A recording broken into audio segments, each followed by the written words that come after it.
Assalamualaikum warahmatullahi wabarakatuh. Perkenalkan, nama saya Ijahar Maulana. Saya dari Prodi PGMI 2 semester 3, NIM 0306231044. Salam kemanusiaan. Izinkan saya mengajak kita semua mendiskusikan materi kepalang merahan, yaitu yang berjudul Perhimpunan Palang Merah Indonesia.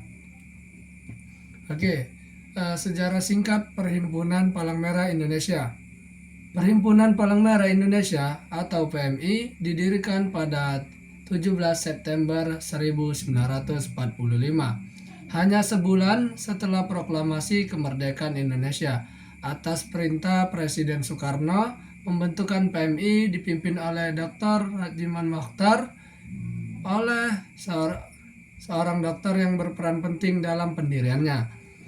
Sebelum PMI terbentuk, upaya serupa sudah dilakukan di era kolonial Belanda, namun dikendalikan pemerintah Hindia Belanda. Tujuan awal PMI adalah yaitu memberikan bantuan medis bagi korban perang dan bencana. Seiring waktu, peran PMI berkembang, yaitu mencakup layanan donor darah, bantuan bencana alam, pelatihan relawan, dan dukungan dalam krisis kesehatan termasuk pandemi COVID-19. Dan sekarang PMI yaitu beroperasi di seluruh Indonesia dengan ribuan relawan aktif, menjadikannya salah satu organisasi kemanusiaan terbesar dan paling berpengaruh di Indonesia dengan misi melayani tanpa membedakan suku, agama, ras, atau golongan.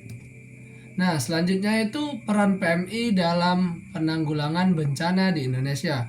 Yang pertama itu ada 1. Tanggap darurat bencana. PMI selalu berada di garis depan dalam merespon berbagai bencana alam seperti gempa bumi, banjir, tsunami, dan letusan gunung berapi. Yang kedua yaitu layanan medis dan kesehatan. Nah, yaitu PMI mengirimkan tim medis untuk memberikan layanan kesehatan darurat, klinik lapangan, serta dukungan psikososial kepada korban bencana, yaitu menyediakan unit donor darah untuk kebutuhan transfusi darurat. Yang ketiga yaitu ada pendidikan dan pelatihan relawan. Nah, yaitu PMI melatih ribuan relawan dalam penanggulangan bencana, pertolongan pertama, dan kesiapsiagaan masyarakat. Yang kedua yaitu memberikan edukasi kepada masyarakat tentang mitigasi resiko bencana.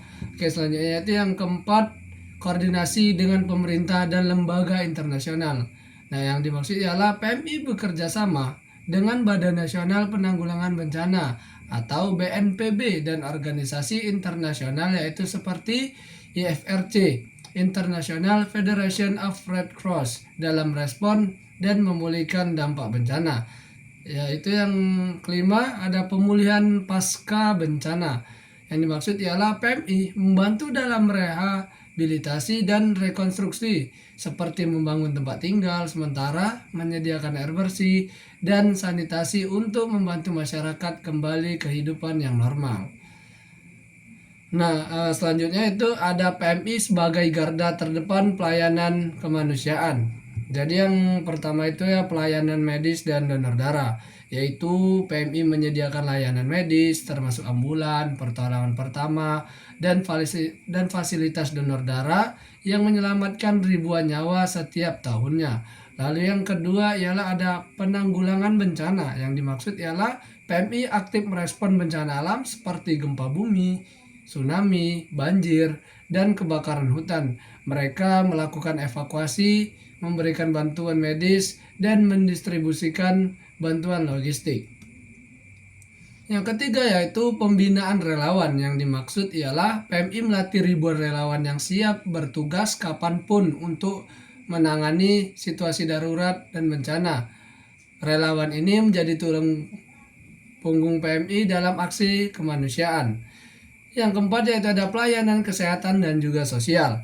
Yang dimaksud ialah selain bantuan darurat, PMI juga berfokus pada program kesehatan masyarakat seperti edukasi kesehatan, peningkatan kebersihan, serta dukungan sosial bagi yang terdampak krisis. Nah, yaitu selanjutnya ada donor darah dan kontribusi PMI untuk masyarakat.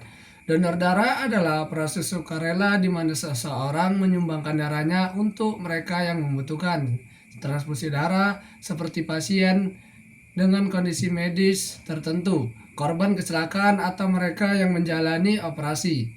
Palang Merah Indonesia atau PMI memainkan peran penting dalam pengumpulan, pengelolaan, dan distribusi darah yang aman dan juga berkualitas.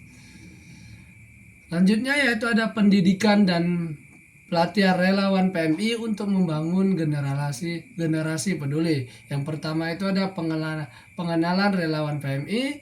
Yang kedua yaitu ada program pendidikan dan pelatihan. Yang ketiga yaitu membangun keterampilan dan jiwa sosial. Yang keempat yaitu dampak bagi masyarakat. Nah, selanjutnya itu ada juga peran penting PMI dalam masa krisis kesehatan. Palang Merah Indonesia memiliki peran krusial dalam menghadapi krisis kesehatan seperti pandemi, wabah penyakit, atau bencana yang berdampak pada kesehatan, yaitu pertama penyediaan darah, yang kedua dukungan medis dan kemanusiaan, yang ketiga ada edukasi dan pencegahan, yang keempat ada tanggap darurat dan logistik. Selanjutnya itu ada kegiatan relawan PMI. Yang pertama itu bantuan kesehatan, yang kedua ada evakuasi korban, yang ketiga ada distribusi bantuan, yang keempat ada penyuluhan kesehatan dan kebersihan, yang kelima ada pendampingan sosial. Nah, terus selanjutnya itu ada juga tantangan relawan PMI. Yang pertama itu aksesibilitas, yaitu daerah bencana seringkali sulit dijangkau karena kerusakan infrastruktur seperti jalan yang tertutup atau tertutup longsor atau juga banjir.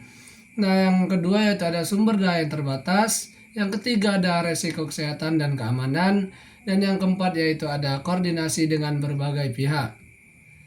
Terima kasih, mudah-mudahan bermanfaat bagi kita semua. Saya tutup. Wassalamualaikum warahmatullahi wabarakatuh.